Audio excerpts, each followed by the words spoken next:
ആദ്യമായിട്ട് സെന്റ് ഗീറോസ് ചർച്ചിന്റെ vicar and president reverend father Shibu V Mathai, Reji Thomas Ninan, he is a treasurer of the church.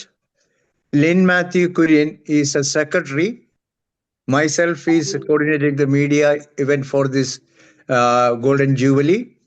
And of course, George Joseph, chief editor of Fee Malayali, and Sunil TriStar, and I am Raju Varghese. Yeah.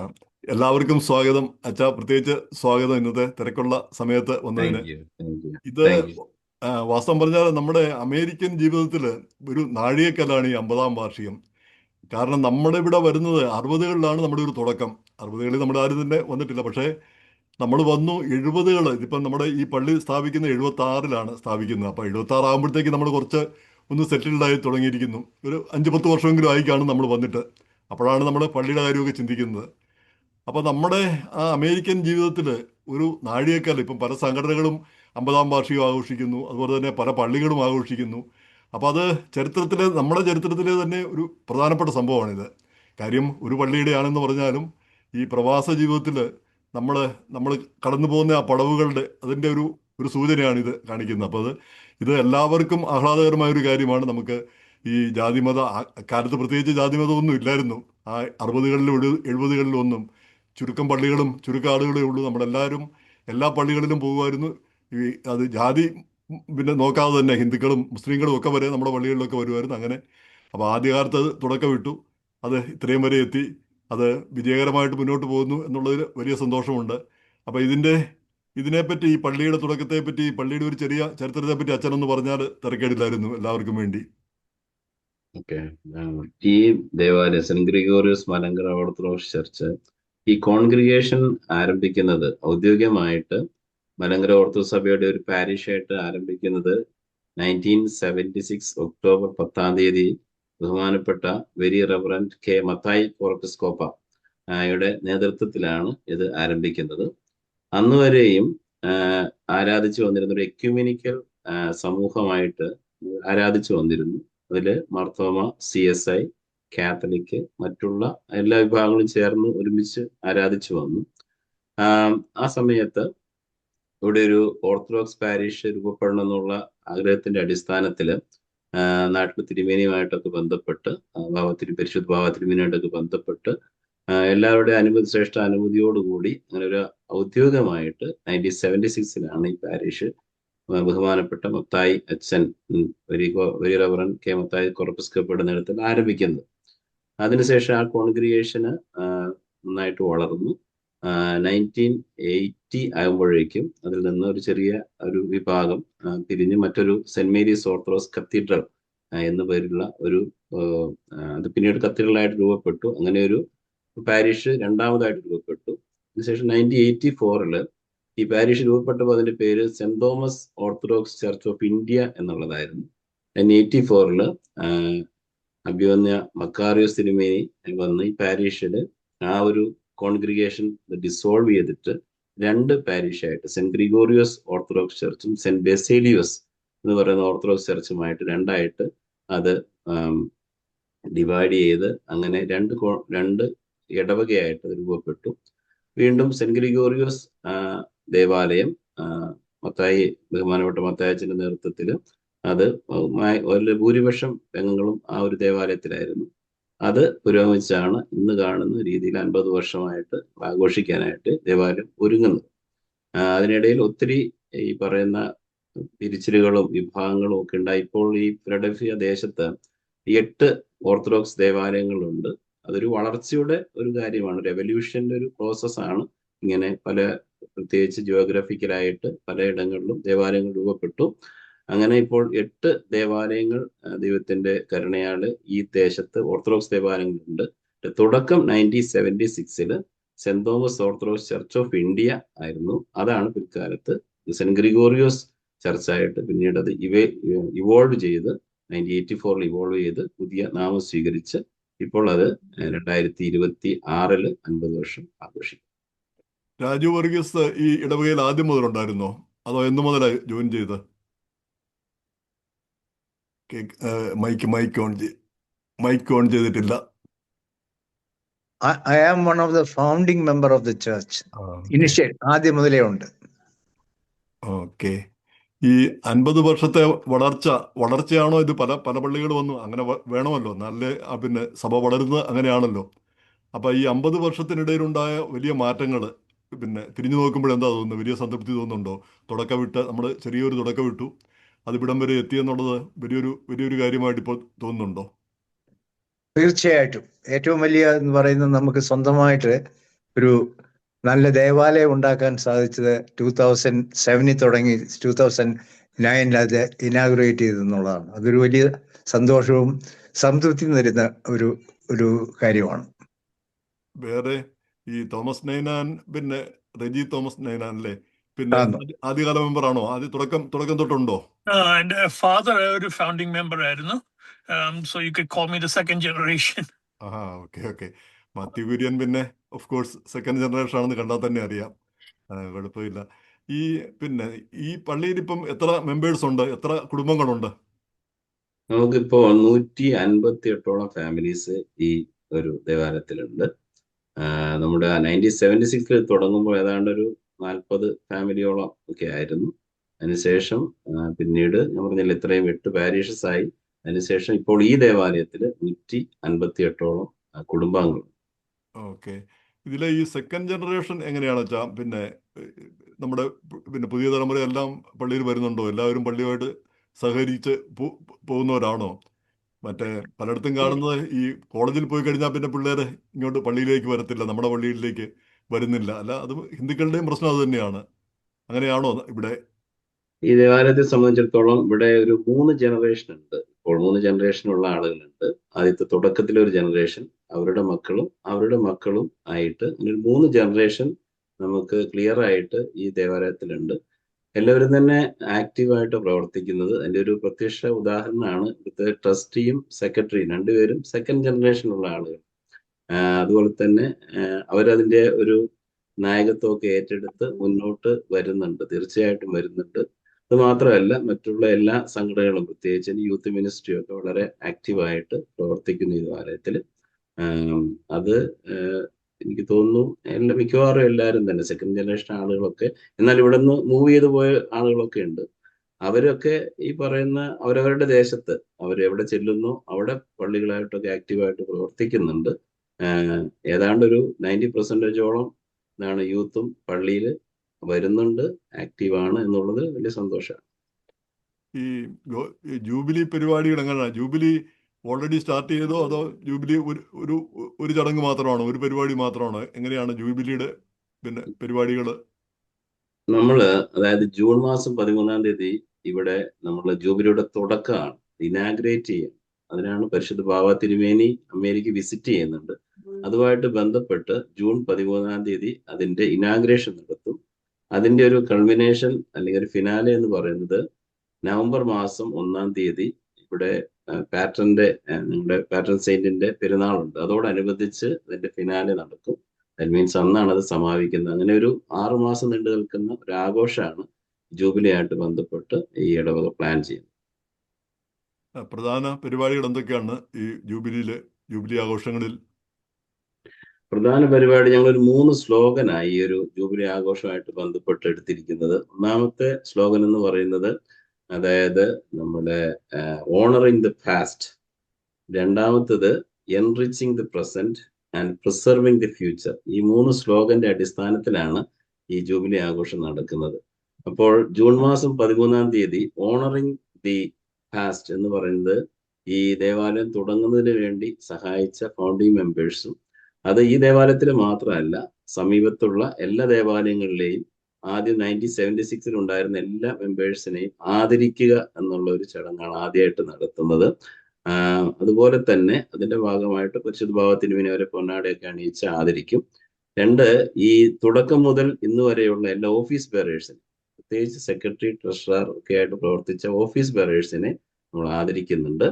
അതുപോലെ തന്നെ ഈ ഇടവകയിലെ 70 കഴിഞ്ഞ എല്ലാ seniors മെമ്പേഴ്സിനെയും നമ്മൾ ഈ ചടങ്ങിൽ വെച്ച് ആദരിക്കുന്നുണ്ട്. അങ്ങനെ ഓണറിങ് ദ പാസ്റ്റ് എന്നുള്ള ഒരു കാര്യം. അതുപോലെ തന്നെ അതിന്റെ ഭാഗമായിട്ട് നമ്മളൊരു മെമ്മോറിയൽ വാൾ നമ്മൾ ക്രിയേറ്റ് ചെയ്യുന്നുണ്ട് ദേവാലയത്തിൽ.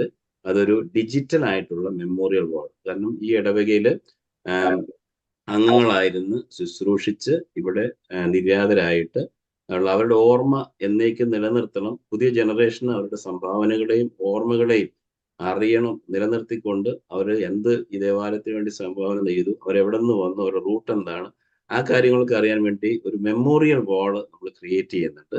ഈ ദേവാലയത്തിൽ ഏകദേശം ഒരു 38 പേര് ഈ ദേവാലയത്തിൽ നിന്ന് ദൈവസന്നിധിയിലേക്ക് എടുക്കപ്പെട്ടു. അവരുടെ ഓർമ്മ എന്നാളും നിലനിർത്തണം എന്നുള്ള അടിസ്ഥാനത്തിൽ ഒരു മെമ്മോറിയൽ വാൾ നമ്മൾ ക്രിയേറ്റ് ചെയ്യുന്നുണ്ട്. അങ്ങനെയൊക്കെയാണ് ഓണറിങ് ദ പാസ്റ്റ് നമ്മൾ ചെയ്യാൻ ഉദ്ദേശിക്കുന്നത്. എൻറിച്ചിങ് ദ പ്രസന്റുമായിട്ട് ബന്ധപ്പെട്ട് ഈ ദേവാലയത്തിൽ ഒരു വിഷൻ 2030 എന്ന് പറയുന്ന ഒരു പ്രോഗ്രാം നമ്മൾ ഇനാഗ്രേറ്റ് ചെയ്യുന്നുണ്ട്. അത് ഈ ദിവസം അത് ഈ ദേവാലയത്തിന്റെ ഭൗതികമായും ആത്മീയമായും വളർച്ചയെ ബന്ധപ്പെട്ട ഒരു വിഷൻ ക്രിയേറ്റ് ചെയ്തിട്ട് അതിന്റെ പദ്ധതികളാണ് ഒരു ഇയർ ബൈ ഇയർ ആയിട്ട് നടത്തുന്ന പദ്ധതികളാണ് ക്രിയേറ്റ് ചെയ്യുന്നത്. അത് നന്നായിട്ട് പോകുന്ന ആ വിഷൻ അത് നമ്മൾ ഇനാഗ്രേറ്റ് ചെയ്യും. അതിനുശേഷം എൻറിച്ചിങ് ദി പാസ്റ്റ്, അതായത് പിന്നീട് പ്രിസർവിങ് ദി ഫ്യൂച്ചർ എന്നുള്ള വിഷനുമായിട്ട് ബന്ധപ്പെട്ട് നമ്മൾ പുതിയ തലമുറയെ എങ്ങനെ നമ്മുടെ വിശ്വാസത്തിലും അതുപോലെ തന്നെ നമ്മുടെ കൾച്ചറിലും അതുപോലെ തന്നെ നമ്മുടെ ഈ പറയുന്ന പൈതൃകത്തിലും ഒക്കെ വളർത്താനായിട്ട് സാധിക്കും എന്നുള്ളതിനെ കുറിച്ചുള്ള ആഴത്തിലുള്ള പഠനങ്ങളും അതുപോലെ തന്നെ അതിനുതകുന്ന രീതിയിലുള്ള പ്രവർത്തനങ്ങളും മുന്നോട്ട് പോകാനായിട്ട് ഞങ്ങൾ പദ്ധതി ഇട്ടുകൊണ്ടിരിക്കുകയാണ്. ഇതില് ഈ സഭാപിതാക്കന്മാര്, ബാബാ തിരുമേനിയുണ്ട്, പിന്നെ മറ്റ് ബിഷപ്പുമാരും പേരുകൾ കണ്ടു ഞാൻ. അവരല്ലാതെ വേറെ നമ്മളിവിടെ മെയിൻ സ്ട്രീമിൽ നിന്ന് ഇപ്പം ബാബാ തിരുമേനി, പിന്നെ നിക്കളാവാസ് മെത്രാപ്പൊലീത്ത, പിന്നെ ഈ സൗത്ത് വെസ്റ്റിൻ്റെ ഡോക്ടർ തോമസ് മാർ ഇവാനിയോസ് മെത്രാപ്പൊലീത്ത, അതുപോലെ തന്നെ ബത്തേരിയുടെ ഗീവർഗീസ് മാർ ബർണബാസ് മെത്രാപ്പൊലീത്ത, ഇത്രയും പേര് ആണ് ഇപ്പം പടം കാണുന്നത്. അതിനു പുറമെ നമ്മുടെ ഈ സെക്യുലർ ലീഡേഴ്സ് അങ്ങനെ അവരുടെയൊക്കെ ഒരു പാർട്ടിസിപ്പേഷൻ എന്തായിരിക്കും? തീർച്ചയായിട്ടും നമ്മൾ ഈ സഭാ ഹൈറാക്സിന് അല്ലാതെ മറ്റുള്ളവർ ഇവിടുത്തെ മേയർ, ഓണറബിൾ മേയർ ജോസഫ് ഡിജിൽ റോമോ ഈ ചടങ്ങിൽ സംബന്ധിക്കും. അതുപോലെ തന്നെ ഇവിടുത്തെ കോൺഗ്രസ്മാൻ നമ്മുടെ ഫിറ്റ്സ് പാട്രിക്, അദ്ദേഹം മിക്കവാറും സംബന്ധിക്കും. അതുപോലെ തന്നെ ഇവിടുത്തെ സ്റ്റേറ്റ് റെപ്രസെൻറ്റേറ്റീവ്, ഇവരെയൊക്കെ നമ്മൾ ഇൻവൈറ്റ് ചെയ്തിട്ടുണ്ട്. അപ്പോൾ അവർ മിക്കവാറും ഈ ചടങ്ങിലുണ്ട്. അവിടുത്തെ ലോക്കൽ പൊളിറ്റീഷ്യൻസും അതുപോലെ തന്നെ ഇന്ത്യൻ കോൺസുലേറ്റിലുള്ള ആളുകളെ വിളിച്ചിട്ടുണ്ട്. പക്ഷെ അവർ വരുമോന്ന് ഇതുവരെ കൺഫേം ആക്കിയിട്ടില്ല.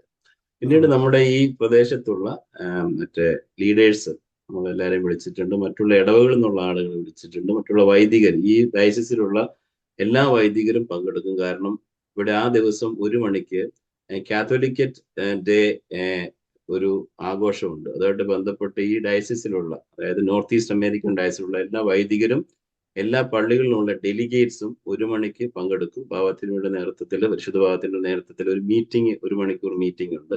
അതിൽ ഈ ഡയസിസിലുള്ള എല്ലാ വൈദികരും അതുപോലെ തന്നെ ഇവിടെയുള്ള എക്യുമെനിക്കൽ ക്ലർജി അതുപോലെ തന്നെ ലീഡേഴ്സും ഒക്കെ ഇതിൽ പങ്കെടുക്കും. ഈ ഒരു എക്യുമെനിക്കൽ പറഞ്ഞുകൊണ്ടാണ് ഒരു കാലത്ത് ഫിലഡൽഫിയയിലെ ക്രിസ്മസ് ആഘോഷം, എക്യുമെനിക്കൽ ക്രിസ്മസ് ആഘോഷം വലിയ ഫേമസ് ആയിരുന്നു, വലിയ ജനപങ്കാളിത്തമൊക്കെ ഉണ്ടായിരുന്നു. ഇപ്പോഴതിന്റെ സ്ഥിതി എന്താ?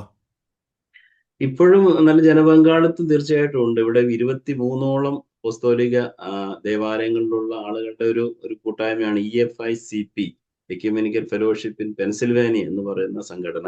അത് വർഷത്തിലെ ഒരിക്കല് ഈ പറയുന്ന ക്രിസ്മസ് ആഘോഷം മാത്രമല്ല, അതിന്റെ ഭാഗമായിട്ട് ഒത്തിരി ആഘോഷങ്ങൾ നടക്കുന്നുണ്ട്. ഒത്തിരി പരിപാടികൾ, പ്രോഗ്രാംസ് ക്രിയേറ്റ് ചെയ്തിട്ടുണ്ട്. പ്രത്യേകിച്ച് ഇവിടെ ഒരു ഗെയിംസ് ഡേ പ്രത്യേകിച്ച് യൂത്തിന് വേണ്ടിയിട്ട് നടക്കുന്നുണ്ട്. അതുപോലെ തന്നെ ഈ പറയുന്ന ബൈബിൾ കലോത്സവം നടക്കുന്നുണ്ട്. പിന്നീട് ഈ പറയുന്ന ഒരുമിച്ച് ചേർന്നുള്ള മറ്റ് പല കാര്യങ്ങളും നടക്കുന്നുണ്ട്. ഇവിടെ ഫിലഡൽഫിയ ദേശത്ത് എക്യുമെനിക്കൽ ക്ലർജി ഫെലോഷിപ്പ് 2 മാസത്തിൽ ഒരിക്കൽ നടത്താറുണ്ട്. ഞങ്ങൾ കൂടി വരാറുണ്ട്. അതുപോലെ തന്നെ ആളുകൾ ഈ പറയുന്ന കൊയർ ഫെസ്റ്റ് അങ്ങനെയുള്ള പല കാര്യങ്ങളായിട്ട് എനിക്ക് തോന്നുന്നൊരു 6 പ്രോഗ്രാം ഒരു വർഷം മിനിമം എങ്കിലും നടക്കാറുണ്ട് ഒരുമിച്ച്. അപ്പൊ ഈ ദേശത്തെ എക്യുമെനിക്കൽ ചർച്ചസ് തമ്മിലുള്ള കൂട്ടായ്മയും പ്രത്യേകിച്ച് അച്ഛന്മാരുമുള്ള കൂട്ടായ്മയും ജനങ്ങളുമുള്ള കൂട്ടായ്മയും ഒക്കെ വളരെ ശ്രേഷ്ഠമായിട്ടാണ് പോകുന്നതെന്ന് എനിക്ക് തോന്നുന്നു. ഓക്കെ. ഈ സഭയില് ഇപ്പം ഈ ക്രൈസ്തവര് ഇന്ത്യയിലുണ്ട്, അതുപോലെ തന്നെ അമേരിക്കയിലുണ്ട്. ഇപ്പം നമ്മൾ അഭിമുഖീകരിക്കുന്ന പ്രധാനപ്പെട്ട ഒരു പ്രശ്നം എന്താ? നമ്മുടെ ഈ യുവതലമുറ നമ്മൾ പറയുന്ന പോലെ കേൾക്കുന്നില്ല, നമ്മുടെ രീതിയിൽ പോകുന്നില്ല.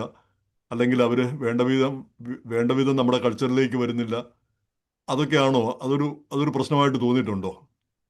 ഇല്ല, അങ്ങനെ ഒരു പ്രശ്നമായിട്ട് തോന്നിയിട്ടില്ല. എനിക്ക് തോന്നുന്നു, ഞാൻ നാട്ടില് കുറച്ചു കാലം ശുശ്രൂഷ ചെയ്തു, ഇവിടെയും ശുശ്രൂഷ ചെയ്ത ഒരു വ്യക്തിയാണ്.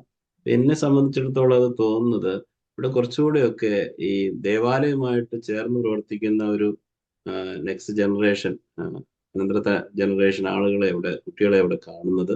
മാത്രമല്ല, സഭയുടെ പാരമ്പര്യത്തോടും മറ്റുള്ള കാര്യങ്ങളോടും കൂടുതൽ ചേർന്ന് നിന്നുകൊണ്ട്, കുറച്ചുകൂടെ അതിൻ്റെ ഉള്ളിലേക്ക് ഇറങ്ങിച്ചെന്നുകൊണ്ട് അവര് ആരാധനയിലാണെങ്കിലും മറ്റുള്ള മിഷൻ പ്രവർത്തനങ്ങളിലാണെങ്കിലും മിനിസ്ട്രി പ്രവർത്തനങ്ങളിലാണെങ്കിലും ഒക്കെ പ്രവർത്തിക്കുന്ന ഒരു തലമുറയാണ് ഞാൻ ഇവിടെ കണ്ടിട്ടുള്ളത്. മാത്രമല്ല, വളരെ സിൻസിയർ ആയിട്ട് ആത്മാർത്ഥതയോടുകൂടി സത്യസന്ധതയോടുകൂടി ഈ കാര്യങ്ങളിലൊക്കെ അന്വേഷിക്കുകയും ഇടപെടുകയും ചെയ്യുന്ന ഒരു ജനറേഷനെയാണ് കണ്ടിരിക്കുന്നത്. അഫ്കോഴ്സ് നമുക്കറിയാം, നമ്മൾ അമേരിക്ക പോലുള്ള ഒരു സെക്യുലർ രാജ്യത്ത് ജീവിക്കുമ്പോൾ അതിന്റെ ചാലഞ്ചസ് നമുക്കുണ്ട്. ആ ചാലഞ്ചസ് ദേവാലയത്തിലും ഇടവകയിലും കാര്യമായിട്ട് ഉണ്ട് എങ്കിൽ തന്നെയും ഞാൻ വളരെ ഓപ്റ്റിമിസ്റ്റിക് ആണ് ഇവരുടെ ഒരു കാര്യത്തിൽ. പ്രത്യേകിച്ച് ഇവരുടെ ഒരു താല്പര്യവും ഇങ്ങനെയുള്ള ആത്മീയ കാര്യങ്ങളോടും അതുപോലെ തന്നെ നമ്മുടെ കൾച്ചറിനോടുള്ള താല്പര്യമൊക്കെ ഉണ്ട്. പക്ഷെ അറ്റ് ദ സെയിം ടൈം നമ്മൾ ഈ പറയുന്ന കൾച്ചർ കൂടുതൽ പ്രിസർവ് ചെയ്യാനായിട്ട് നമുക്ക് സാധിക്കില്ല. കാരണം ഇമിഗ്രന്റ് കമ്മ്യൂണിറ്റി എന്നുള്ള നിലനിൽ ഡൊമസ്റ്റിക് കമ്മ്യൂണിറ്റി ആയിട്ട് നമ്മൾ മാറി. അപ്പൊ അതിനനുസരിച്ചുള്ള മാറ്റങ്ങളുണ്ട്. ആ മാറ്റങ്ങൾ ഉൾക്കൊള്ളുക തീർച്ചയായിട്ടും ഉൾക്കൊള്ളണം നമ്മൾ. അല്ലാതെ ഇമിഗ്രന്റ് കമ്മ്യൂണിറ്റി ആയിട്ട് എപ്പോഴും നമുക്ക് നിൽക്കാൻ സാധിക്കില്ലല്ലോ. ഈ രാജ്യത്തിന്റെ ഈ സാഹചര്യവും കാര്യങ്ങളൊക്കെ കണക്കിലെടുത്തുകൊണ്ട് ഒരു ഡൊമസ്റ്റിക് ചർച്ചായിട്ട് മാറാനാണ് ഞങ്ങളുടെ ഒരു വിഷനും അതാ. ഒരു ഡൊമസ്റ്റിക് ചർച്ചായിട്ട് അങ്ങനെ മാറാം എന്നുള്ള ഒരു വിഷനിലായി പോയിക്കൊണ്ടിരിക്കുന്നത്. ഒരു ചോദ്യം കൂടി, ഈ ആരാധനാക്രമം പ്രത്യേകിച്ച് നമ്മുടെ ഇപ്പോഴും മലയാളം തന്നെയാണോ പൂർണ്ണമായിട്ട് ഉപയോഗിക്കുന്നത്? അല്ല, നമ്മൾ രണ്ടും ആൾട്ടർനേറ്റ് ആയിട്ട് ഉപയോഗിക്കുന്നു. മലയാളം ഇംഗ്ലീഷും മാറി മാറി ഉപയോഗിക്കുന്നു. പ്രത്യേകിച്ച് ഈ ഇടവകയില് ഒരു 50% ഈ പറയുന്ന ഇമിഗ്രന്റും 50% ഈ പറഞ്ഞ ഡൊമസ്റ്റിക്കും. അപ്പൊ അതുകൊണ്ട് തന്നെ ആൾട്ടർനേറ്റ് ആയിട്ടാണ് ആരാധന ഉപയോഗിക്കുന്നത്. ആരാധനക്രമങ്ങളെല്ലാം തന്നെ ഇംഗ്ലീഷിലേക്ക് ട്രാൻസ്ലേറ്റ് ചെയ്തു. LRD എന്ന് പറയുന്ന ലിറ്ററേച്ചർ റിസോഴ്സ് ഡെവലപ്മെന്റ് എന്ന് പറയുന്ന ഒരു നമ്മൾക്കൊരു ഫോറം ഉണ്ട്. അത് എല്ലാ കാര്യങ്ങളും ഈ പറയുന്ന ട്രാൻസ്ലേറ്റ് ചെയ്തപ്പോൾ ഇംഗ്ലീഷിലും മലയാളത്തിലും ആൾട്ടർനേറ്റ് ആയിട്ടാണ് മാറി മാറിയാണ് ആരാധന ഉപയോഗിക്കുന്നത്. അതില്ല, ഈ ലെങ്ത്, ഈ ആരാധനയുടെ പ്രത്യേകിച്ച് ഓർത്തഡോക്സ് നിങ്ങളുടെ ആരാധന തീർച്ചയായിട്ടും വളരെ ലെങ്തിയാണ്. അതെങ്ങനെയാണ് ഇവിടെ? അതൊരു പ്രശ്നമായിട്ട് പിന്നെ പലരും പറയാറുണ്ട്. ചിലർ പറയാറില്ല. അത് നല്ലതാണെന്നും പറയുന്നു, പിന്നെ ഇത് കുഴപ്പമാണെന്നും പറയുന്നു. പിന്നെ അച്ഛൻ്റെ ഒരു അനുഭവത്തിൽ എന്താ തോന്നുന്നത്? അതൊരു പെർസെൻറ്റേജ് ഓഫ് ജനങ്ങൾ അങ്ങനെ പറയാറുണ്ടെങ്കിൽ പോലും ഇതിന്റെ ആരാധനയുടെ ഭംഗിയും അതിന്റെ അർത്ഥം മനസ്സിലാക്കുന്നതനുസരിച്ച് അവരതിനകത്ത് ഉൾക്കൊള്ളും. കാരണം ഇപ്പോൾ നമ്മളതിനെക്കൂടെ ടീച്ചിങ് ഉണ്ട്. എന്താണ് ആരാധന എന്ന് മനസ്സിലാക്കി അതിന്റെ അർത്ഥം അറിഞ്ഞ് അതുപോലെ തന്നെ അതിന്റെ ആത്മാവറിഞ്ഞ് ആരാധിക്കാനുള്ള പ്രേരണ നൽകുന്നത് കൊണ്ട് അങ്ങനെ ഒരു കംപ്ലൈന്റ് എൻ്റെ യുവാക്കളിൽ നിന്ന് അധികം വന്നതായിട്ട് എനിക്ക് തോന്നുന്നില്ല. എന്നാൽ ഒരു പെർസെൻറ്റേജ് നമുക്കറിയാലോ, 100% ഒരിക്കലും നമുക്ക് ഈ ഈസ്റ്റേൺ വേ ഓഫ് ലിറ്റർജിയാണ്. വെസ്റ്റേൺ വേൾഡിൽ നമ്മൾ ജീവിക്കുന്നത്. അപ്പോൾ ബ്രെയിനിന്റെ വയറിങ്ങും വെസ്റ്റേൺ രീതിയിലാണ്, കാരണം വിദ്യാഭ്യാസ രീതിയൊക്കെ. അപ്പൊ ഇത് തമ്മിൽ പൊരുത്തപ്പെടാനുള്ള ഒരു സംഘർഷം, അതായത് ഒരു വലിയ ചാലഞ്ചാണ്. അതുണ്ടെങ്കിൽ തന്നെയും ഈ പറയുന്ന ഈ ഈസ്റ്റേൺ മിസ്റ്റിക്കൽ രീതിയോടൊക്കെ കുട്ടികൾ അത് അതിനെ മനസ്സിലാക്കി പഠിച്ച് ആരാധിക്കാനായിട്ടാണ് ഇപ്പോൾ ശ്രമിച്ചുകൊണ്ടിരിക്കുന്നത്. ആ ഒരു കാര്യത്തില് എന്താ പറയാ, എനിക്ക് ശുഭാപ്തി വിശ്വാസമുണ്ട്. അറ്റ് ദ സെയിം ടൈം അത്ര ഒരു ചാലഞ്ച് നമ്മൾ നേരിടുന്നില്ല. ഈ ലെങ്തുമായിട്ട് ബന്ധപ്പെട്ട് അത്ര ഒരു ചാലഞ്ച് നേരിടുന്നില്ല. ഓക്കെ. ഈ രാജു വർഗീസിനോട് ഈ 50 വർഷത്തിനിടയിൽ ഉണ്ടായ പ്രധാനപ്പെട്ട ചലഞ്ചസ് ഒക്കെ എന്തായിരുന്നു? പള്ളി നേരിട്ട പ്രധാനപ്പെട്ട ചലഞ്ചസ്. നിങ്ങൾ ഒക്കെ ആദ്യകാലത്തൊക്കെ പലതരം പ്രശ്നങ്ങളുണ്ടല്ലോ, സാമ്പത്തികം മുതൽ പിന്നെ പലതരത്തിലുള്ള. അപ്പോൾ തിരിഞ്ഞു നോക്കുമ്പോൾ പ്രധാനപ്പെട്ട വെല്ലുവിളികൾ ആയിട്ട് തോന്നുന്നത് എന്തൊക്കെയാണ്? പ്രധാനമായിട്ടുള്ളത്, ആദ്യത്തെ ചലഞ്ച് എന്ന് പറയുന്നത് ഒരു ദേവാലയം, നമുക്ക് ആരാധിക്കാനുള്ള ഒരു ദേവാലയം കണ്ടെത്തുക എന്നുള്ളതായിരുന്നു. അത് കുറെ വർഷങ്ങൾക്ക് ശേഷം ഞങ്ങൾക്ക് ഒരു ചെറിയ ദേവാലയം വാങ്ങിക്കാൻ സാധിച്ചു. അത് കഴിഞ്ഞതിന് ശേഷം ഇന്ന് നിലവിലുള്ള ബെൻസേലം സെന്റ് ഈഗോറസ് ചർച്ച്, അത് 2009 അത് ഇനാഗുറേറ്റ് ചെയ്തു. അപ്പൊ അതൊരു ചലഞ്ചസ് ആയിരുന്നു. കാര്യം സാമ്പത്തികമായിട്ട് ഏകദേശം $1.2 മില്യൺ ചെലവാക്കിയിട്ടാണ് ഇന്നത്തെ ദേവാലയം 2007-9 വരെ അതിന്റെ കൺസ്ട്രക്ഷൻ എടുത്തത്. So that was a challenge. Definitely that was a challenge. കാര്യം ഇന്നത്തെ നിലവിലുള്ള അത്രയും മെമ്പർഷിപ്പ് അന്നില്ല. ലിമിറ്റഡ് ആയിട്ടുള്ള മെമ്പർഷിപ്പാണ്. So resources were very limited, but we took as a challenge and ദൈവകൃപയാൽ അതെല്ലാം ഭംഗിയായിട്ട് സാധിച്ചു. ഇപ്പം നടന്നു വരുന്നു. ഇപ്പൊ തോമസ് നൈനാൻ, ഇത് നമ്മുടെ ഒരു മദർ ചർച്ചാണ് ആ ഫിലഡൽഫിയ ഏരിയയിലെ, അല്ലേ? ഇതാണല്ലോ ആദ്യത്തെ ചർച്ച. യെസ്. പിന്നെ ബാക്കിയുള്ള ചർച്ചകളൊക്കെ പിന്നീട് വരുന്നതാണ്. അപ്പോൾ തീർച്ചയായിട്ടും ആ ഒരു പ്രാധാന്യം ഈ ചർച്ചിനുണ്ട്. 50 വർഷം പിന്നിടുകയും ചെയ്തിരിക്കുന്നു. അപ്പൊ തിരിഞ്ഞു നോക്കുമ്പോൾ നമ്മുടെ ഈ ഓരോ മൈൽ സ്റ്റോൺ, പിന്നെ ഈ പിന്നെ ഈ വളർച്ചയുടെ ഓരോ ഘട്ടത്തിലും നമ്മൾ നേരിട്ട പിന്നെ പ്രശ്നങ്ങളുണ്ട്. അതുപോലെ തന്നെ നമ്മുടെ ആ വളർച്ച, മുന്നോട്ട് പോയ ആ വളർച്ചയുണ്ട്. അപ്പം ഒരു 10 വർഷത്തിന് ശേഷം, അല്ലെ ഒരു 25 വർഷത്തിന് ശേഷം എന്തായിരിക്കും നമ്മുടെ ഒരു സ്ഥിതി, ആ പള്ളിയുടെ ഒരു സ്ഥിതി? പിന്നെ അംഗങ്ങളൊക്കെ ഇതുപോലെ തന്നെ ഉണ്ടാവുമോ, അതോ കൂടുതൽ ആളുകൾ അങ്ങോട്ട് വരാനുള്ള സാധ്യതയുണ്ടോ? പിന്നെ നിങ്ങളുടെ ഒരു വിഷൻ എന്താണ് അതേപ്പറ്റി ഭാവിയിലേക്ക് നോക്കുമ്പോൾ? Well, I'm very optimistic. അച്ഛൻ പറഞ്ഞ പോലെ തന്നെ വെരി ഓപ്റ്റിമിസ്റ്റിക്. ഞാനൊരു എക്സാമ്പിൾ പറയാം. ഞങ്ങളുടെ സൺഡേ സ്കൂൾ തന്നെ we have over 100 kids. So ഈ സെക്കൻഡ് ജനറേഷൻ പേരൻസ് അവർ പിള്ളേരെ പള്ളി കൊണ്ടുവന്ന് സൺഡേ സ്കൂൾ പഠിപ്പിച്ച് they want the kids to be involved in the Sunday school. So that is an example of the future. So these children will grow up and indoctrinated into the Orthodox way. So I see an optimist. I'm a very optimist because of that. I think that we have a good future. Additionally, we are seeing increase in memberships. So I'm very optimistic because of that reason. Okay, Mathew Kurian, ഇപ്പം നമുക്ക് നമ്മുടെ ആളുകൾ ഇപ്പം നമ്മുടെ immigration വളരെ കുറവാണ്. ഇങ്ങോട്ട് വരുന്ന ആളുകൾ, നാട്ടിൽ നിന്നൊക്കെ വരുന്ന ആളുകൾ വളരെ കുറവാണ്. അപ്പോൾ ഇവിടെയുള്ള ആളുകൾ തന്നെയാണ് ഇനിയിപ്പം ഇമിഗ്രേഷൻ പഴയ രീതിയിൽ വരാനുള്ള സാധ്യതയും കാണുന്നില്ല. ഇപ്പം ഇമിഗ്രൻസിനെതിരായ ഒരു വികാരമാണ് ഇപ്പോൾ ഇവിടെ ഉള്ളത്. അപ്പം ഈ ഒരു സാഹചര്യത്തിൽ നമ്മുടെ കുട്ടികൾ, നമ്മുടെ പിന്നെ ഫ്യൂച്ചർ ജനറേഷൻസ്, പിന്നെ ഇപ്പം തോമസ് നൈനാൻ പറഞ്ഞ പോലെ തന്നെ ആ ഫ്യൂച്ചർ ജനറേഷൻസിനെ പറ്റിയുള്ള നമ്മുടെ ഒരു പ്രതീക്ഷ എന്താണ്? അവർ നമ്മുടെ ആ പാരമ്പര്യമൊക്കെ നിലനിർത്തും, നമ്മുടെ രീതിയിൽ തന്നെ അവർ പോകും എന്നുള്ള ആ പ്രതീക്ഷ, അതോ നമ്മുടെ രീതിയിൽ തന്നെ പോകേണ്ടതില്ലേ, അതോ ഒരു മാറ്റം ആവശ്യമുണ്ടോ? ഒരു പുതിയ തലമുറ എങ്ങനെയാണ് ചിന്തിക്കുന്നത്? So I think, as Thomas Nainan and Vigar and Roger Verghese said, I think the way our church is going is to address the needs of the current generation as well as the future generation. So I think with the different programs and different opportunities our church presents, it ensures the children and then the future generations have a home and have a reason to come to church. So it's not the Orthodox Church that was there in 1976. It's in 2026. But keeping the faith and the teachings of the church, but adjusting to what the modern new generation might need. So I think it's a combination of preserving the history as well as embracing the present. Okay, ഇപ്പം 100 വർഷം കഴിയുമ്പോൾ നമ്മളാരും ഉണ്ടാവില്ല, പക്ഷെ ചർച്ച ഉണ്ടാവും എന്നാണ് അച്ഛനും നിങ്ങളെല്ലാവരും വിശ്വസിക്കുന്നത്. അതുപോലെ തന്നെ നിലനിൽക്കും. It'll be bigger and better. Okay, അങ്ങനെ വേണം ചിന്തിക്കാനായിട്ടും, അല്ലേ? രാജുവയസ്സൊക്കെ ഒരു തുടക്കമിട്ട് 50 വർഷം. അപ്പം പിന്നെ അടുത്ത 50 വർഷം നമ്മളൊന്നും കാണില്ല. പിന്നെ ബാക്കി ഇവരെ പറ്റി നമ്മൾ പറയുന്നില്ല. പക്ഷെ എന്നാലും ആ പ്രതീക്ഷ തീർച്ചയായിട്ടും പള്ളി പിന്നെ കൂടുതൽ വിജയത്തിലേക്കും കൂടുതൽ ആത്മീയമായിട്ട് വളരും എന്നുള്ളത്, ഭൗതികമായിട്ട് എങ്ങനെയായിരുന്നാൽ കൂടി എന്നുള്ള ആ പ്രതീക്ഷ ഏറ്റവും നല്ലൊരു കാര്യമാണ്. നമ്മളെ സംബന്ധിച്ചിടത്തോളം ഒരു ക്രൈസ്തവ വിശ്വാസത്തിന് സന്തോഷം പകരുന്ന ഒരു കാര്യമാണ്. അപ്പോൾ ഇനി വേറെ എന്തെങ്കിലും പറയാനുണ്ടോ അച്ഛാ ഇത് ഈ ജൂബിലിയെ പറ്റി? അച്ഛൻ്റെ ഒരു ചെറിയൊരു ബാക്ക്ഗ്രൗണ്ട് പറഞ്ഞാൽ തിരക്കേടില്ലായിരുന്നു. അച്ഛൻ പൗരോഹിത്യം തുടങ്ങിയതും ഏതൊക്കെ പള്ളികളിൽ സേവനം അനുഷ്ഠിച്ചു എന്നുള്ളതും.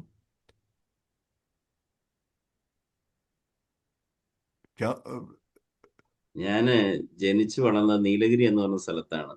അതിനുശേഷം 2005 ഞാൻ പട്ടയേറ്റത്. അത് സുൽത്താൻ ബത്തേരി ഭദ്രാസനത്തിന് വേണ്ടിയായിരുന്നു.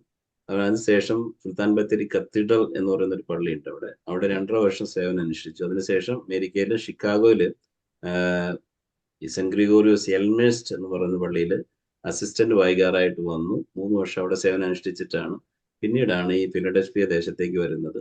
ഇവിടെ ഇപ്പോൾ 15 വർഷമായിട്ട് ഈ ദേവാലയത്തിൽ സേവനം അനുഷ്ഠിക്കുന്നു. അതോടൊപ്പം തന്നെ ഈ നോർത്ത് ഈസ്റ്റ് അമേരിക്കൻ ഡയസിസിന്റെ ഒരു വലിയൊരു പദ്ധതിയാണ് ഹോളി ട്രാൻസ്ഫിഗറേഷൻ റിട്രീറ്റ് സെന്റർ എന്ന് പറയുന്നത്. ആ സെന്ററിന്റെ ഡയറക്ടറായിട്ട് ഇപ്പോൾ സേവനം അനുഷ്ഠിച്ചുകൊണ്ടിരിക്കുകയാണ്. ഞങ്ങളുടെ ഇടവകയിൽ നിന്ന് 2 പേര് എന്നോടൊപ്പം ആ കാര്യത്തിൽ ഓപ്പറേഷണൽ കാര്യത്തിലൊക്കെ വളരെ പങ്കാളികളാണ്. അപ്പോ അങ്ങനെയുള്ള ഒരു കാര്യമാണ് എൻ്റെ ഒരു ബാക്ക്ഗ്രൗണ്ട് എന്ന് പറയുന്നത്. ഈ റിട്രീറ്റ് സെന്റർ ലാഭകരമായിട്ടാണോ പോകുന്നത്? അത് അതിനെപ്പറ്റി വലിയ ആക്ഷേപങ്ങളും ഒത്തിരി നഷ്ടത്തിലൊക്കെ പോകുന്നു എന്നുള്ള ഒരു ആക്ഷേപമൊക്കെ ഉണ്ടായിരുന്നു. It's A progressive ministry. അതൊരു നല്ല പ്രോഗ്രസീവ് മിനിസ്ട്രിയാണ്. ഇപ്പോൾ ഞാൻ 4 വർഷമായി ഇതിന്റെ ചുമതല ഏറ്റെടുത്തിട്ട് വളരെ വളരെ പ്രോഗ്രസീവായിട്ടാണ് മുന്നോട്ട് പോയിരിക്കുന്നത്. നമുക്കൊരു റിട്രീറ്റ് സെന്റർ എന്ന് പറയുമ്പോൾ അത് ലാഭനഷ്ടങ്ങളല്ല അവിടെ നോക്കേണ്ടത്. പ്രത്യേകിച്ച് ഈ സാമ്പത്തികമായ ലാഭനഷ്ടങ്ങളെ കൂടുതൽ എത്ര പേര് ആ ഒരു പ്രസ്ഥാനം കൊണ്ട് ട്രാൻസ്ഫോം ആവുന്നുണ്ട് എന്നുള്ളത് വളരെ പ്രധാനപ്പെട്ട കാര്യം. അതിനെ സംബന്ധിച്ച് പറയുകയാണെങ്കിൽ, ഒന്ന്, ഇതിന്റെ പ്രോക്സിമിറ്റി ഇച്ചിരി എന്താ പറയുക, കുറച്ച് ദൂരത്തിലാണ് സ്ഥിതി ചെയ്യുന്നത്. റിട്രീറ്റ് സെന്ററിന് അനുയോജ്യമായ എല്ലാ കാര്യങ്ങളും അവിടെ ഉണ്ട്. ഇവിടുത്തെ യങ്ങർ ജനറേഷൻ ആണ് കൂടുതൽ ആ ഒരു സെന്റർ ഉപയോഗിക്കുന്നത്. ഈ ഡയസിന്റെ തന്നെ ഒരു 6ഓളം ആനുവൽ റിട്രീറ്റ്സ് അവിടെ നടക്കുന്നുണ്ട്. അത് പ്രത്യേകിച്ച് എല്ലാം യങ്ങർ ജനറേഷൻ. പിന്നെ സ്ത്രീകളുടെ മർത്തോറി സമാജം ഗ്രോ എന്ന് പറയുന്ന ഒരു മിനിസ്ട്രി ഉണ്ട് യങ്ങർ ലേഡീസിന് വേണ്ടിയിട്ടുള്ള. അവരുടെ കാര്യങ്ങളൊക്കെ എവറി ഇയർ അവരിങ്ങനെ റിട്രീറ്റ്സ് നടന്നു. പിന്നെ പേഴ്സണൽ റിട്രീറ്റ്സിനാണ് അവിടെ താമസിക്കുന്നുണ്ട്. പിന്നീട് ഇത് നമ്മുടെ ഒരു റിട്രീറ്റിനപ്പുറത്ത് ഒരു മിഷൻ പ്രോജക്റ്റ് കൂടെയാണ്. കാരണം ഒരു ഈ ഒരു നടപ്പ് വർഷം 35ഓളം റിട്രീറ്റുകൾ, എസ്പെഷ്യലി കാത്തലിക് ചർച്ച് അവിടെ പരിസരത്തുള്ള ലോക്കൽ കമ്മ്യൂണിറ്റിയിൽ നിന്നാണ് റിട്രീറ്റും കോൺഫറൻസും ആയിട്ട് നടന്നത്. അപ്പോൾ ഈ ഡയസിന്റെ ഒരു ഔട്ട്റീച്ച് പ്രോഗ്രാം കൂടിയാണ്. ഇപ്പോൾ റീസെന്റ് നമ്മളൊരു കമ്മ്യൂണിറ്റി സെന്റർ ആയിട്ട് ഒരു രജിസ്റ്റർ ചെയ്തു. അവിടെ കമ്മ്യൂണിറ്റി സെന്ററോട് രജിസ്റ്റർ ചെയ്തു. സ്റ്റേറ്റിൽ നിന്ന് ഞങ്ങൾക്ക് ഗ്രാന്റ് കിട്ടി. അപ്പൊ അങ്ങനെ പിന്നീട് ഒരു സോളാർ പ്രോജക്റ്റ് വരുന്നുണ്ട്. അങ്ങനെ പല കാര്യങ്ങളിലായിട്ട് ഇത് ഡെവലപ്പ് ചെയ്തുകൊണ്ടിരിക്കുക. പിന്നീട് ഒരു മോണസ്റ്റിക് കമ്മ്യൂണിറ്റി രൂപപ്പെടുത്താനുള്ള പ്രാർത്ഥന നടന്നുകൊണ്ടിരിക്കുന്നു. അങ്ങനെ പല രീതിയിൽ മാനിഫോൾഡ് ബേസിൽ ഇതിന്റെ ഡെവലപ്മെന്റ് നടന്നുകൊണ്ടിരിക്കുകയാണ്. എനിക്ക് തോന്നുന്നു ഇത് നമുക്കറിയാം, നമ്മുടെ ഒരു മലയാളി ദൃഷ്ടിയിൽ ഇങ്ങനെ ലാഭനഷ്ടങ്ങൾ നോക്കിക്കഴിഞ്ഞാൽ നമുക്ക് തീർച്ചയായിട്ടും സാമ്പത്തികമായിട്ട് ഇപ്പോൾ അതിന്റെ റണ്ണിങ് കോസ്റ്റ് കിട്ടുന്നില്ല. പക്ഷേ ഈ വർഷമൊക്കെ ഏതാണ്ട് നമുക്ക് അതിന്റെ അടുത്തേക്ക് വന്നുകൊണ്ടിരിക്കുക. ഒരു 60% ഒക്കെ വന്നു. അപ്പൊ അത് every year that is increasing. അത് വലിയ പ്രോഗ്രസീവ് ആണ്. പിന്നീട് എനിക്ക് തോന്നുന്നു പല ആളുകളും ഇതിനെ സഹായിക്കുവാനായിട്ട് മുന്നോട്ട് വന്നുകൊണ്ടിരിക്കുന്നു. അപ്പൊ അങ്ങനെയൊക്കെ നോക്കുമ്പോൾ ഈ റിട്രീറ്റ് സെന്റർ എനിക്ക് തോന്നുന്നു ഈ ഡയസിന്റെ തന്നെ ഒരു മിഷൻ മിനിസ്ട്രി രംഗത്ത് ഒരു വലിയ ഒരു കുതിപ്പാണ് എന്ന് എനിക്ക് തോന്നുന്നു. അത് ദൈവത്തിന്റെ ഒരു മഹാപദ്ധതിയായിട്ടാണ് എനിക്ക് തോന്നിയിട്ടുള്ളത്. കാരണം ഇപ്പോൾ ആ സെന്റർ കംപ്ലീറ്റ്ലി നമ്മൾ വാങ്ങിച്ചപ്പോൾ ഒത്തിരി കടവും കാര്യങ്ങളൊക്കെ ഉണ്ടായിരുന്നു. ഇപ്പോൾ കംപ്ലീറ്റ്ലി ഡെറ്റ് ഫ്രീ ആയിട്ട് അത് നമുക്കൊരു വലിയ അസറ്റായി ഡയസിന്. അത് മാത്രമല്ല, അവിടുത്തെ ലോക്കൽ കമ്മ്യൂണിറ്റി ആയിട്ട് ഇടപെടാൻ എൻ്റെ അടുത്ത് സെന്റിക്കോൺ സെമിനാരി, ഓർത്തഡോക്സ് സെമിനാരി ഉണ്ട്. ഭാവിയിൽ ഞങ്ങളുടെ ഒരു വിഷൻ അത് ഔട്ട്സൈഡ് ഇന്ത്യയിലുള്ള വൈദികരെ പരിശീലിപ്പിക്കുന്ന ഓറിയന്റൽ ഓർത്തഡോക്സ് തിയോളജിക്കൽ സെന്റർ ആയിട്ട് വലിയ റിസർച്ച് സെന്റർ ആയിട്ട് മാറാനുള്ള ഒരു വലിയ വിഷനാണ് ഇട്ടിരിക്കുന്നത്. അത് ആ രീതിയിൽ തന്നെ എൻ്റെ ദിശയിൽ മുന്നോട്ട് പോയിക്കൊണ്ടിരിക്കും. ഈ നമ്മുടെ പള്ളിയിൽ എങ്ങനെ ഈ പിന്നെ പുതിയ തലമുറ എങ്ങനെ വൈദിക വൃത്തിയിലേക്ക് വരുന്നത്? നിങ്ങളുടെ അവിടുന്ന് ചർച്ചയിൽ നിന്ന് ഓരോരും പട്ടമേക്കാനൊക്കെ മുന്നോട്ട് വരുന്നുണ്ടോ? അതായത് ഈ ഒരു ഇടവകയായിട്ട് ബന്ധപ്പെട്ട് പലരും ഈ ശുശ്രൂഷയിലേക്ക് വന്നിട്ടുണ്ടെങ്കിലും ഈ ഇടവകയിൽ നിന്ന് ഇപ്പോൾ എനിക്കറിയാം എൻ്റെ കൂടെ ഇപ്പോൾ ഒരു 10, 25, 30 പേര് മധുവായി ശുശ്രൂഷിക്കുന്നുണ്ട്. ഒരു 10 വർഷത്തിനുള്ളിൽ തീർച്ചയായിട്ടും അവരിൽ നിന്ന് 1-2 പേര് ഈ വൈദിക ശുശ്രൂഷയിലേക്ക് വരുമെന്നാണ് എൻ്റെ ഒരു വിശ്വാസം. അതിനുവേണ്ടിയുള്ള ഒരു ട്രെയിനിങ്ങും കാര്യങ്ങളും ഞങ്ങൾ കൊടുക്കുന്നുണ്ട്. അപ്പൊ തീർച്ചയായിട്ടും അങ്ങനെയുള്ള രംഗത്തേക്ക് ഈ നോർത്ത് ഈസ്റ്റ് അമേരിക്കൻ ഡയസിസിൽ നിന്ന് ഒരു 40-45ഓളം ഫസ്റ്റ് ജനറേഷൻ, സെക്കൻഡ് ജനറേഷൻ വൈദികർ വന്നിട്ടുണ്ട്. അതിന്റെ ഭാഗമായിട്ട് ഇടവിൽ നിന്നും ഒരു വിത്തിൻ 10 years വരുമെന്നാണ് എൻ്റെ ഒരു പ്രതീക്ഷ. വേറെ ജൂബിലിയെ പറ്റി വേറെ എന്തെങ്കിലും പറയാനുണ്ടോ അച്ഛാ? നിങ്ങൾ ആർക്കെങ്കിലും എന്തെങ്കിലും പറയാനുണ്ടോ? ജൂബിലി, രാജൂറീസ്. കാര്യങ്ങളെല്ലാം വളരെ ഭംഗിയായിട്ട് ഇതിന് പല പല കമ്മിറ്റികളുണ്ട്. ആ കമ്മിറ്റികളെല്ലാം തന്നെ അവര് വളരെയേറെ പരിശ്രമിച്ച് എത്രയും സക്സസ്ഫുൾ ആക്കാനായിട്ട് ശ്രമിക്കുകയാണ്. ദൈവകൃപ കൊണ്ട് അങ്ങനെ സംഭവിക്കുന്നു തന്നെ ഞാൻ വിശ്വസിക്കുന്നു. വേറെ പ്രത്യേകിച്ചൊന്നും പറയാനില്ല. ഞാൻ എല്ലാം അയച്ചു തന്നായിരുന്നല്ലോ. അപ്പൊ ഡീറ്റെയിൽസ് ജൂബിലിയായിട്ട് ബന്ധപ്പെട്ട ഒരു കാര്യം എനിക്ക് പറയാനുള്ളത്, ഈ ജൂബിലി എന്ന് പറയുന്നത് ഈ ഇടവകയുടെ ഒരു 50 വർഷത്തെ എന്നുള്ളത് ഒപ്പം തന്നെ ഈ പ്രദേശത്തെ ഓർത്തഡോക്സ് ക്രിസ്ത്യാനിറ്റിയുടെ ഔദ്യോഗികമായ ഒരു 50 വർഷത്തിന്റെ ആഘോഷമായിട്ടാണ് നടത്തുന്നത്. അപ്പൊ 2 ആഘോഷങ്ങൾ നടത്തുന്നത്. ഒരു 13-ാം തീയതി ജൂൺ 13th ശനിയാഴ്ച രാവിലത്തെ ഈ ഇടവകയുടെ ഒരു ആഘോഷമാണ്. ഉച്ച കഴിഞ്ഞിട്ടുള്ളത് ഈ ഫിലഡൽഫിയ ഉള്ള ഈ ദേശത്തെ മൊത്തത്തിലുള്ള ഒരു ആഘോഷമായിട്ട് എല്ലാ ഇടവകളെയും സംബന്ധിപ്പിച്ചുകൊണ്ടാണ് ചെയ്യുന്നത്. അപ്പോൾ എല്ലാവരുടെയും സഹകരണത്തോടു കൂടെ ചെയ്യുന്നത്. അപ്പൊ അങ്ങനെ 2 ആഘോഷമായിട്ടാണ് നടത്തുന്നത്. ഒന്ന് orthodox Christianity in Philadelphia 50, also ഒന്ന് ഇടവകയുടെ 50 വർഷം. അങ്ങനെ 2 ആഘോഷമായിട്ടാണ് നമ്മൾ. ഒരു കാര്യം കൂടി എനിക്ക് പറയാനുള്ളത്, ഈ ആഘോഷത്തോട് ഒപ്പം തന്നെ പല ചാരിറ്റി പ്രവർത്തനങ്ങളും പ്ലാൻ ചെയ്യുന്നുണ്ട്. സോ സൈമിൾട്ടേനിയസ്ലി ചാരിറ്റിയുമുണ്ട്, ആഘോഷവുമുണ്ട്. ഓക്കെ, ചാരിറ്റി പ്രവർത്തനം എന്തൊക്കെയാ പ്രധാനമായിട്ടും ഉദ്ദേശിക്കുന്നത്? അച്ഛനത് പറയും. ചാരിറ്റി പ്രവർത്തനം നമ്മുടെ ഞങ്ങൾക്കൊരു മിഷൻ ബോർഡ് ഉണ്ട്. ഇടവയ്ക്ക് ഒരു മിഷൻ ബോർഡ് ഉണ്ട്. ആ മിഷൻ ബോർഡ് എല്ലാ വർഷവും ഒരു 25,000 to 30,000 ഇതിൽ ഒരു ചാരിറ്റി പ്രവർത്തനങ്ങൾ നടത്താറുണ്ട്. അത് ലോക്കൽ ചാരിറ്റി അധികം നടത്തുന്നത്. Outreach program to the Bensalem community and ആണ്. അതുപോലെ തന്നെ ഇന്ത്യയിലും നമ്മൾ സൈമിൾട്ടേനിയസ് ആയിട്ട് മിഷൻ പ്രവർത്തനം നടത്താറുണ്ട്. ഇതിന്റെ ഭാഗമായിട്ട് നമ്മൾ ചില വീടുകൾ വെച്ചു കൊടുക്കാൻ, ബാബ തിരുമേനിയുടെ സഹോദരൻ പദ്ധതിയോട് ചേർന്ന് വീടുകൾ വെച്ചു കൊടുക്കാനായിട്ടുള്ള നമ്മുടെ ഇൻഡിവിജ്വൽ ആളുകൾ അതിനുവേണ്ടി മുന്നോട്ട് വന്നിട്ടുണ്ട്. അങ്ങനെ ചെയ്യുന്നുണ്ട്. പിന്നീട് ഞങ്ങളുടെ മിഷൻ ബോർഡ് വിപുലമായ പരിപാടി, especially ഔട്ട്റീച്ചിങ് to the Bensalem community, ഞങ്ങൾ ബെൻസേലത്താണല്ലോ, അപ്പൊ അവിടുത്തെ കമ്മ്യൂണിറ്റി ആയിട്ട് ഔട്ട്റീച്ച് ചെയ്ത് പല പ്രോഗ്രാംസ്, ഒരു 10-12ഓളം ചാരിറ്റബിൾ ഇനിഷ്യേറ്റീവ്സ് നടത്തും. ബെൻസേലം ഫിലഡൽഫിയക്കുള്ളിൽ തന്നെയല്ലേ, അതോ ഔട്ട്സൈഡ് ആണോ? ബെൻസേലം ഫിലഡൽഫിയയുടെ ജസ്റ്റ് ഒരു ഇതിലുള്ള ടൗൺഷിപ്പ് ആണല്ലേ. ബക്സ് കൗണ്ടിയിലെ ഒരു ടൗൺഷിപ്പ് ആണ്, അഡ്ജസന്റ് ടു ഫിലഡൽഫിയ. ഓക്കെ. ബെൻസലത്തൂടെയാണല്ലോ നമ്മൾ അങ്ങോട്ട് പോകുന്നത്. അത് തന്നെ. ഓക്കെ. പിന്നെ നിങ്ങൾക്ക് ആർക്കെങ്കിലും എന്തെങ്കിലും പറയാനുണ്ടോ വേറെ പുതിയതായിട്ട്, വേറെ കൂടുതലായിട്ട്? Okay.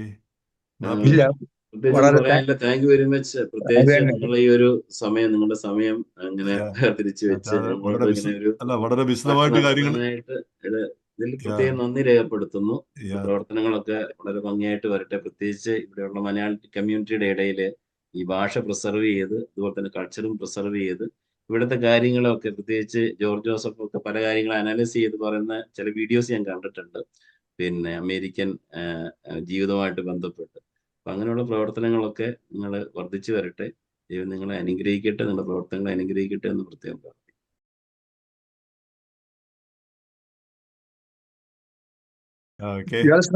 Thank you very much, കേട്ടോ. I appreciate that.